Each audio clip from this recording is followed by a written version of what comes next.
Hello everyone, welcome to another episode of Ridecast, episode number 2. We're over here in Georgia. We're going to be doing Austin Forkner. We got a special surprise for him, so yeah, I'm going to go get the bike. Austin just joined us over here. All right, bud, here's your Alcave V1 machine, which you know, you got all the good stuff over there with your logos and everything. All the logos. Yeah, all man. the Hope logos. That's sick. Yeah, I like that. you went ahead and Subtle black on black, but that looks. oh yeah, I dude. like it. Yeah, I'm pumped you like it. We just That's throwing sweet. some pedals. And another cool thing from Alcave, the good welcome box. The most important, I know you like winning main events, and this will fill you up. So when you win, there's a few over there, and then obviously a hat and of it, and also we made a cool riding kit for you. Sweet. So if you want to put that on, Perfect. Yeah, I'll do that. then we can go on the ride. Sweet. Stoked. Cool.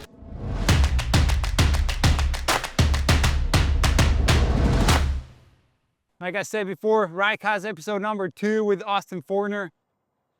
Thanks for being here, brother. Yep. How are you doing today? Good. Got a new bike, so can't complain. Hey, it's looking good. Yeah. I'll say the black on black looks good on you. Yeah, looks good. Yeah, man. How's Georgia treating you? It's good. I've been wanting to get out of California. I've been there for a few years now, and I feel like the moto scene is kind of leaving California and coming out to the Florida, Georgia area anyway. So it was good to get out of there. Just in the past, I've only been riding for about a month now, I think. So, but already the tracks are much better out here. The environment, you know, small town vibes, I guess. Like that's how I grew up, just in a small town in the middle of nowhere in Missouri. So that this town, this whole area kind of reminds me of that. That's awesome. So it's See, nice. You think this is like the recipe for, I would say, another chapter in your life to start off fresh and get the ball rolling for Yeah. 25 and on? Yeah, definitely. And my wife's pregnant, so Congrats. so man. this is in my opinion, this is a much better place to be starting a family, raising a kid than out in California, and it's just a lot more mellow, a lot more our speed, I guess. So yeah, we're That's awesome. stoked. Nice. I would say we share one thing in common. We have both a Samoyed dog. Yeah, the white dude. I will say that's about the only bad thing about Georgia, is that the red dirt and a white dog, and Not he good. is not white anymore. He's like a orangish. I feel like if I Golden paint some retriever? black stripes, he'd be a tiger. So you know, he's That's awesome. he's definitely not white anymore. But he hasn't been white since like literally the second day we've been here. So he'll be fine. He's just an orange dog now. Are you used to the fur now everywhere, or? Yeah. Oh yeah. He sheds, and then we have another husky Malamute looking dog. So we basically have 2 of them, and I'm always finding. If I go anywhere, if I step out of the house with a black shirt on, it doesn't matter. There's hair all over it, and people are like, "Oh, we'll just buy a lint roll." I'm like, dude, at this point, I just go sit in my truck seat, and it's everywhere. It's everywhere already, so I can't even. Yeah. And then I apologize. It's the first time doing the Ridecast over here in Georgia, and this is the road people suggested. So we're kind of, I guess, take one and see how it goes. So we apologize for all the cars and the traffic. We're making it the best as possible. But yeah, man, it's really cool to see you, you know, with this new fresh of life, and watching you at the test track today was very cool. And I would say your whole story is just so inspiring to people, like, not to give up, right? Yeah. How do you do it? Like, it's been so, I mean, I can't really put into the words like how challenging must have been. Only you know that. But how are you able to keep on going? I mean, you know, I feel like sometimes bad things just happen, and that's kind of been the story of my career, unfortunately. You know, I've been really fast. I've been really talented, I feel like. Just bad things happen, and sometimes they're my fault, and I try to learn from those mistakes or those errors on my part. But other times it's just, you know, stuff happens sometimes. You know, you get in a first turn pile up, somebody comes over on you on a jump, stuff that's out of your control. So, Yes. you know, things happen sometimes, and you know, but even in those instances, I'm never just the one to sit back and just be like, you know, hey, you know, whatever, it happens. You know, if like the first turn pile up, it's like, well, that wouldn't have happened if I would have gotten a better start. You know, I'm always trying to problem solve, I guess. And was this attitude, is it something that you learn along the line? Was obviously, I think that's what setbacks teach us, right? And what you learn from those quote unquote mistakes. And I feel the athlete life, like you're on that constant, like improving setback, and you for sure learn a lot of those from your crashes. Like, what would you consider you learned the most from your previous injury on last year? I mean, just one of the things I've learned over the past few years is just like to be grateful and like not take all this for granted. You know, it's awesome to be able to go and ride my dirt bike for a living, and to be able to go and ride in these stadiums all over the US and be able to do this and have kids that look up and want to look up to me and want to be like me. You know, that's an honor, that's a blessing. And so to not take those things for granted. You know, there's guys that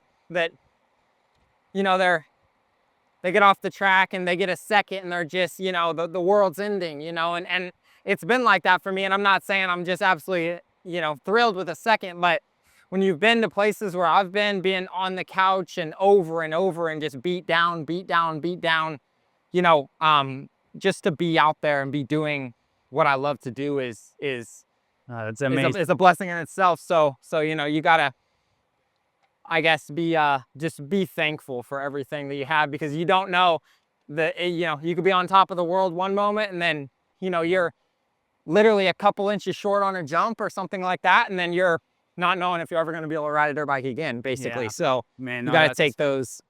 Thanks for sharing that. And I know so we got so much learned from that. Now, can you take us to your first Supercross experience? Like, how was it like to like go in the stadium, inside your head, you're racing your first Supercross? Like, did that moment ever hit you, or like, how was that moment? Yeah, it was, I mean, it was, I mean, that's what you want to do from when you're a kid, you know, at least. And I've been watching Supercross for as long as I can remember, basically. So, you know, you want to be in that position from whenever you're a little kid, and then to finally be in that position, to finally look up and see all the crowd, and they're doing the wave in the crowd, and they're announcing your name. And you remember seeing like the 30-second, 15-second board on the gate? Yeah. Like, do you get into the moment, or like, is there a point that you think like, wow, I've made it? Like, how is it? Like, I still think that. I mean, I don't know. I still think that. I remember one of my last races, I just looked up at everything and I was just like, man, we're here. You know, I feel like that's kind of almost how it is the first race of every season again. You know, you do all this work, all these months, coming off injury, all this rehab, all these things that I go through. Then you finally get there and you're like, man, here we go. Like, you know, it's time to, it's a moment that's like an appreciative moment, but also like okay, like it's time to lock in sort of moment. You know, it's kind of like a beautiful moment, I guess, because it's a combination of those. It's like, man, this is sick, but also it's time to go do work, you know? Yeah. To this date, what's been like your one race that you will like remember for a while, or like forever? Is there one race that you felt that's been the most special one so far yet? There were, during the COVID races, we did a couple races in a row at Salt Lake City. And there were a couple of those where I kind of came through the pack and kind of just felt like unbeatable at those. You know, those in 2020, I believe, those races those were pretty special. I felt nearly unbeatable in those races. There were some good races there, and I was feeling good. But honestly, I mean, one race that I will never forget ever is this last my last race in Dallas. Yep. It was good and bad, I guess. That same feeling. I didn't get the greatest start, like 5th, and by like the 3rd turn of the race, I worked all the way. I passed into the lead around the outside, and kind of just started to check out. And then I had a crash late in the race, and that's what. So can you recall that moment of the crash? Obviously, I heard something about your contacts move. Yeah. So I wore contacts, and my they lit some pyro off in the stadium, and I think it was just dry. You know, like it just seemed really dry, and my right contact fell out, and my vision is not the greatest. And if anybody with contacts, anybody who wears glasses or anything like that knows that, like, you have one in one eye and not one in the other eye. And I got LASIK now from Oh, there. you did? So I'm Okay, good now, that's but that's never gonna happen again. And that's pretty much why I got it, was because I was like, I don't ever want that to happen again ever. Yep. But so you're coming out of this rhythm. Yep. And you feel something's off. well, my contact fell out like halfway through the race. Oh, so And okay. I was just going, like I'm not gonna pull off. And I mean, I was making it work. If it would have been not really working, if I would have been, you know, I had a couple outs where I made some mistakes, and then I kind of just adapted and kind of just figured it out and tried to be really smooth and hit all my marks. And I did everything perfect until that one lap, and I just clipped it. And Dude, it's so gnarly to watch that clip from behind, and you're like, do you remember like going on the in the air and thinking something's? not really. I don't really remember much from that whole. I mean, I remember a little bit, but the thing was with my contacts is I talked to the eye doctor that did my LASIK, and they said that when you have something like that happen, your eyes automatically gravitate towards the bad one. Oh, really? It's like they pick the bad one almost to look through instead Oh, of wow. the good one. So So wow. unfortunately, that's kind of what was going on, and my depth perception was off, and I couldn't really tell that I was going to come up short on that jump. So it just caught me by surprise, basically. And I wasn't, if I could have seen it and I could have been ready for it, I don't think that crash would have happened, but I couldn't. That's I where wasn't you prepared lose. for it. Yep. And then that's what, basically in the jumps, you kind of jump and you kind of take a breath, and kind of pretty much almost every jump in Supercross you're doing that. And that's kind of what I was doing, is I was just, and I wasn't back, you know, ready for it, you know? So then that happened. Yeah, I mean, that was such a scary crash to watch. I'm actually so glad and thankful you're alive to start off with, not even mentioning that you're getting ready to compete next season. Yeah. What made you get into like moto? You mentioned before about watching Supercross. Yeah. Did you have family that grew up watching, or? Yeah, my dad, actually originally my uncle rode. He was a good local pro. He was pretty good, and he crashed and kind of hurt himself and didn't really ride much after that. And then my dad just grabbed his bike and started just going to local races and just having fun, riding in the backyard, stuff like that. So then my dad basically rode whenever I was little, would just go to local races and just do that stuff. And that was, you want to be like your dad. Yeah, you know, I mean, you think that, I mean, as a kid, you think your dad riding a dirt bike, it doesn't get much cooler than that. So you just want to do that. So, and then I started riding, and then happened to start getting pretty good. And then that's where it went. did you pick up right away? Was it? Yeah, I mean, I wasn't just like a phenom instantly. Like, I wasn't just the best in the world instantly, but by the time I was, you know, 7 or 8 on a senior 50, I was pretty decent. And started getting a few little sponsors here and there from some gear companies and stuff like that. And then there's a race called Loretta's, and it's like the biggest amateur race. You might have heard of that one. Yeah, yeah. And I won. I kind of went from barely getting top 10s at Loretta's, and then out of nowhere, I just won both classes on an 85. And what year was this? 2010, I believe. And then from there, it was kind of like, okay, game on. Like then then I got sponsored by Kawasaki. I got sponsored by Fox. I got sponsored by, I mean, that's where the kind of the tables turned. Like that's where the tide shifted, and it was from then on.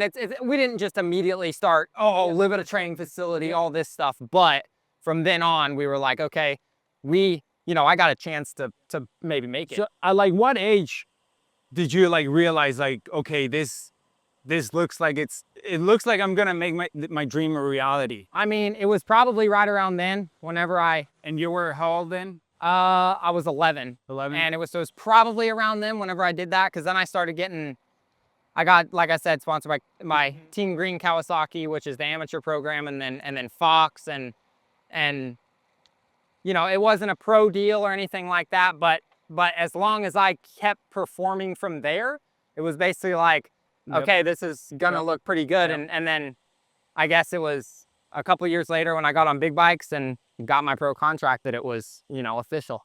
What would you tell that an amateur kid who's going, let's say, through a rough patch or a good patch, I don't know, and like there's so many things out of our control, like you were saying, but they have that vision and a goal, and maybe sometimes they don't see the light at the end of the tunnel, and it could be in a scenario where they're young kids who are going through a hard time, or let's say you or a professional athlete going through a hard time. Yep. What would you tell them for them to keep on motivated? Like, what would you tell yourself, at age 11? I mean, as far as kids nowadays, I think, I mean, the sport has elevated and everything's, kids are getting signed to pro deals at like 14 years old now, it seems like. But I feel like one thing that's kept me, wanting to go back for more and stuff is just the fact that we didn't take it too serious too early. There is a point where, okay, you start getting paid for this, or this starts looking like you could get paid for this, could be pro and could make a living.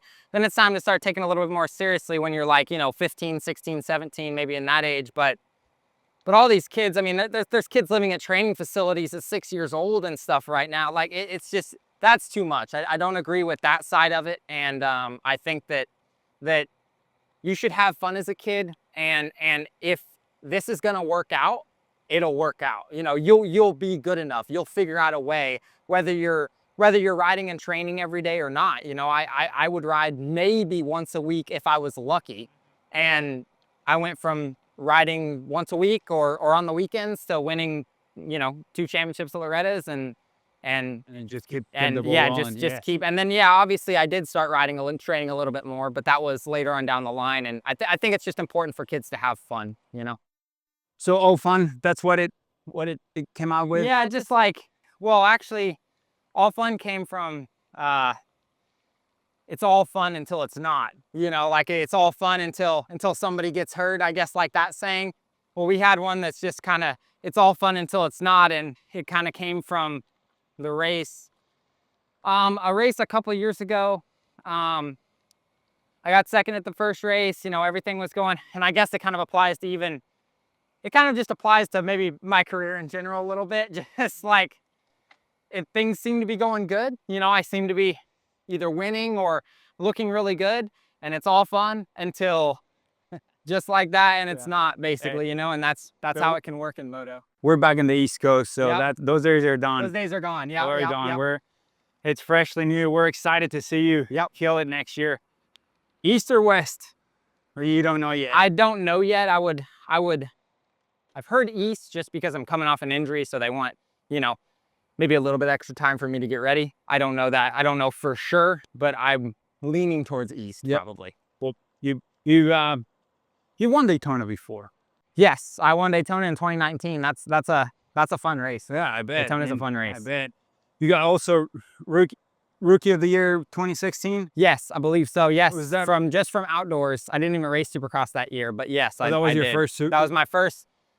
I went pro for the outdoor season in 2016, and then did the whole season in 2017, basically. And now for 2025, now Triumph, how's it been so far? Do you like the bike? Yeah, it's been great so far. I mean, the whole, like I said, all the the environment change has been really good. The tracks are good. The city, everything like that. Being in Georgia is all great. And the bike's good too. The team's awesome. I really like.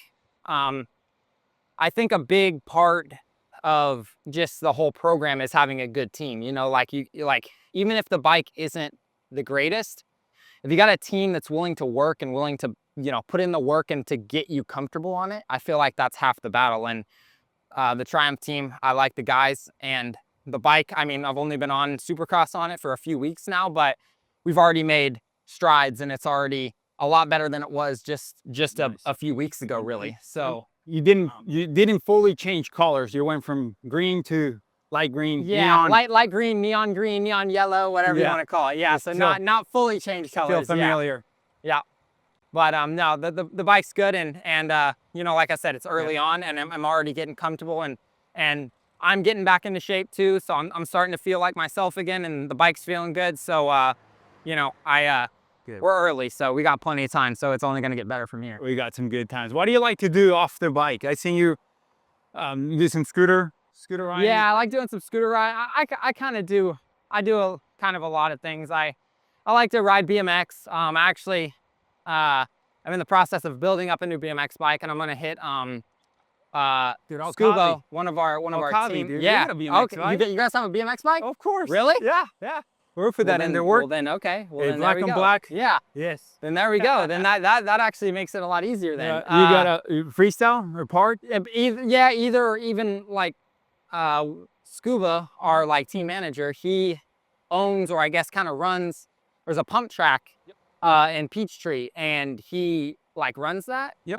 So one of the I know that because the dog park is over there, and I've taken my dogs to the dog park over there, and I was like, yo, there's like a full-on legit BMX racetrack here. So and you didn't know that he ran it? And I know, and then I heard them talking about it like a couple days later at the track, and he was like, oh yeah, I run that, and I was like, what? I was like, that's random, but so yeah, I talked to my trainer, and he was like, I think it could be good. Even also, it's just because it's fun, but also like doing some laps and getting some sprint, some off the bike sprinting in, you know, on the BMX racetrack, and I'm like, so I'm down with it. Do you have a BMX background racing? No, I've never raced. I just I started riding scooters a while ago, and then just for fun, and then I kind of transitioned to BMX and would just kind of go to skate parks and do it. And I feel like anything with handlebars, I'm kind of just naturally talented at. Like I kind of just,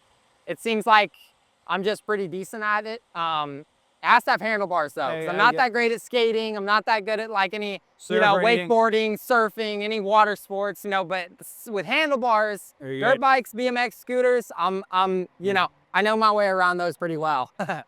Hey, I guess you made that as a profession. So black on black BMX bike it is. So we'll have to go and hit the BMX track over there with Scuba and Parker. Yeah, that'd be sick. That'd be awesome. Yes. Now, same with this new Triumph deal.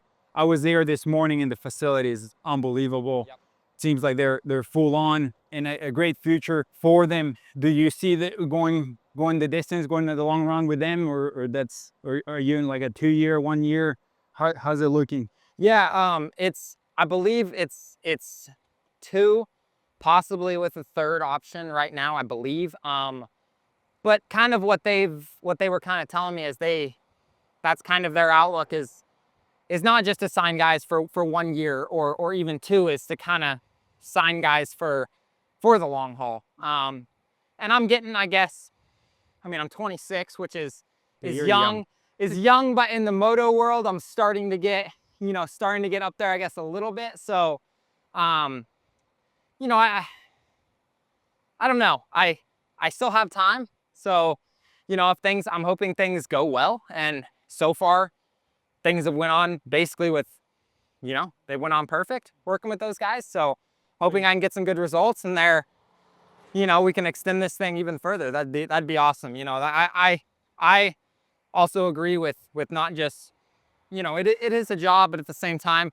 when you work with guys every single day, it starts to become, and you know, this is my, yes, it's my livelihood, but this is also like, it's my career, but I've been doing this since I was a little kid. This is kind of all I know. Like it's more than just a job at this point. It's my life. So, I'm so pumped that you found a way of like seeing the good on everything. And kind of what I was going through, let's say this past Summer Olympics, it didn't go my way. And we pretty much trained and raced this one race. And then you have to wait another 4 years. yeah. So I think one of the keys to, I would say, success will be to look on the good side of things always and look at all the positives. Now, obviously, I don't want to get too deep into the injuries and whatnot, but I see you got a gnarly scar, dude, over here. On my stomach. Yeah, what was that? I at those Salt Lake races I was talking about earlier that I was riding so good at, the third one, I won the first two. At the third one, at that point I was actually winning the championship. It was the last race of the year, and at that point I was winning the championship. It was early in the race. It was only like lap 3, 4, something like that. So it was early, you know, who knows what would have happened. And I just messed up on this dragon back and went over the bars and got driven into the berm. I ripped my pancreas in half. I destroyed my spleen, like mangled it. They had to take that out. I had lacerations in my kidney and my liver. I basically just kind of destroyed my insides. And I think it was just because I got basically squished by the bike. Like I watched the crash over and over, and you know, it wasn't like, I tried to figure out what exactly happened on how I tore myself up so bad, because I didn't even hardly have a scratch on my outside, you know? Like the outside of me hardly had a scratch. I got a concussion and stuff, but I wrecked my inside. Oh yeah, like immediately I couldn't hardly breathe, and it was more than just knocking the wind out of you. Like, you know, when you get the wind knocked out of you and you get your wind back, you know, you're kind of, oh, okay, like I'm pretty much normal again. Like, yeah, your ribs and stuff are sore, but you're pretty good to go. After I got my wind back, it still wasn't. I was like, I still couldn't really breathe, and it only got worse. And come to find out, it got worse because I was internally bleeding and just filling up with blood, basically. So my lungs couldn't, they were getting less and less room to expand because they were filling up with, I mean, my insides were just filling up with blood. So yeah, that one was, as far as, you know, scary ones go, that was probably one of the more scary ones I've had, just because. Yeah. Is that where like your faith will come in place? Yeah. Is that one of the, when did you were able to discover God and have that tight relationship? I mean, I was raised a Christian. My family, I lived like a quarter mile from a church, and so I mean, I was raised that way. But I think it has came to the forefront of my life a lot more lately, like the Dallas crash especially. You know, everybody has always told me, you know, everything happens for a reason, and a lot of the time I'm like, dude, what is the reason for a lot of these crashes? What is the reason for this stuff? But after my Dallas crash, which is the one just this year, I was getting CAT scans and stuff of my head, and they found something in my head called an AVM, and it's basically a cluster of blood vessels that are abnormal, and they can cause strokes, aneurysms, seizures, or just kill you. Wow. And this was because of the crash? And or I mean, no, it wasn't from the crash, but they found it because of the crash. Like, I got a concussion in the crash, and later in the hospital, they were just looking at they were checking me out, make sure I was okay. And I was from the crash, but they were like, hey, something's wrong. There's something else in your head. You need to like probably get this looked at by like a specialist. I did, and he was like, we got to take that out. So I had brain surgery after that crash. Wouldn't that be something, like when you're getting on, you know, the heaven doors? Yeah. And say, hey, do you remember that crash? Well, I mean, that's just how I look at, like, I've never had a more clear sign from God that you know, after the crash, I'm like, man, why did this happen? You know, why? And then he's just like, dude, I'm saving your life, basically. You know, and literally, like, that's powerful, man. Yeah. I was having my life saved by that crash, and unknowingly, that crash, I mean, who knows if I would have actually died from that? But I mean, a lot of the doctor said I was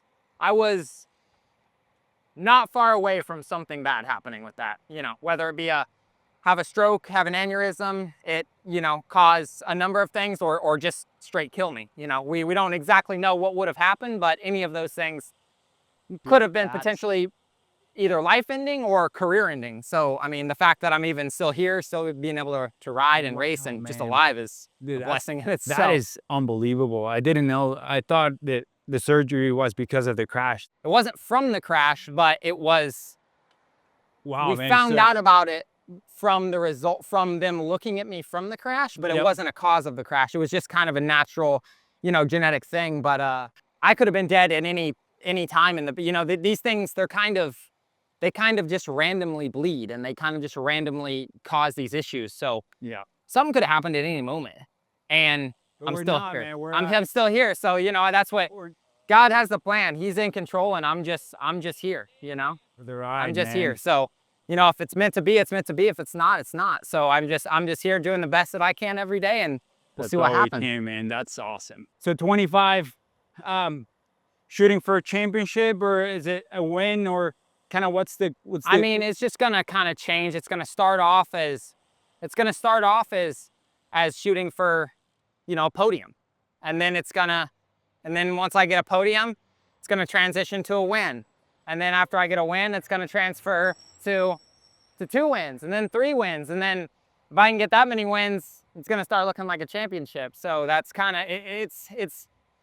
I'm not gonna go into the season with saying, oh, I need to win a championship. You know, that's. Yep. I mean, I do. Yes, I do every year. Everybody goes into it with that, but I need to also be realistic and be. You know, this is my first year with a new team. I've never switched teams before. This is my first year, and you know, it's a new bike. The team's only been around for 1 year, like only been in existence basically for 1 year. So everything's new, not just for me, but for the team in general. So, you know, they haven't gotten a win yet. I think they've only got 1 or 2 podiums. So I'd love to add to that. And if things shape out right, then a championship, you know? So that's kind of how I'm looking at it. We're going to be doing another Ridecast episode with an Alcavi Golf celebrating the win, the ticking off the boxes. Yeah. I'll